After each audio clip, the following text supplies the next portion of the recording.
রাতের বেলায় বয়ান করে মাদ্রাসায় ঢুকলাম। রাত্র তখন 3টা বাজে। আমি মাদ্রাসায় ঢোকার পরে আমার মাদ্রাসার বিল্ডিং এর সামনে দিয়ে আমি একটু পায়চারি হাঁটাহাঁটি করি, এটা আমার অভ্যাস। দেখি ছাত্রদের কোনো সমস্যা আছে কিনা। হঠাৎ দেখি বিল্ডিং এর সামনে দিয়ে হাঁটতেছি, গুনগুন গুনগুন করে কান্নার আওয়াজ। রাত্র 3টা। আমার কলিজায় যেন আঘাত হানতেছে। আল্লাহ, ও মালিক, গভীর রাত, মানুষ ঘুমায়, পশু পাখিরা ঘুমায়, এই রাতে আবার কে কাঁদে? হাঁটতে হাঁটতে যখন মসজিদের দিকে আগাইলাম, দেখি মসজিদের কেসি গেট দিয়া সামনে থেকে কান্নার আওয়াজ আসতেছে। বারান্দায় গিয়া মোবাইলের আলো জ্বালাইয়া যখন আলো মারলাম, তাকায়া দেখি মসজিদের ভিতরে আমার মাদ্রাসার 2টা এতিম বাচ্চা, ওরা বিনয়া বিনয়া মোনাজাত দিয়া কাঁদতেছে।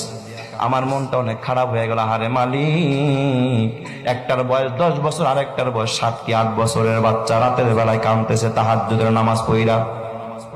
মনে চাইলো ভিতরে ঢুকে একটু আদর করি, কিন্তু চিন্তা করলাম হায় হায়, আমি ঢুকলে ওরা আর কাঁদবে না, আমলটা নষ্ট হয়ে যাবে। আমি আর ভিতরে ঢুকলাম না, উপরে চলে গেলাম আমার রুমে, হুজরাখানায়। ফজরের আজান হলো, মসজিদে আসলাম। আমি কাতারে দিয়ে হাঁটতেছি আর তালাশ করতেছি, দেখি ওই বাচ্চা 2টা কোথায়। হঠাৎ দেখি বাচ্চা 2টা মসজিদের পিছনের সফে। ওরা আমার মসজিদে ফজরের পর সূরা ইয়াসিনের আমল হয়, আসমায়ে হুসনার আমল হয়। ওই বাচ্চা 2টা সূরা ইয়াসিন পড়তেছে। আমি একটা ছেলের মাথায় হাত দিয়া বললাম, বাজান, দোয়া শেষ হইলে তোমরা 2জন আমার রুমে আসবা, তোমাদের সাথে আমার পার্সোনাল কিছু কথা আছে। ওরা 2জন দোয়া শেষ করে আমার রুমে গেছে। আমি কাছে বসাইতে চাইলাম খাটের ভিতর, আমার সাথে বসলো না। ছাত্ররা ওস্তাদের খাটে বসে না, আমার পায়ের সামনে বসেছে। বড় ছেলেটা বয়স 10 বছর হবে, ছোটটার বয়স 7 কি 8 বছর।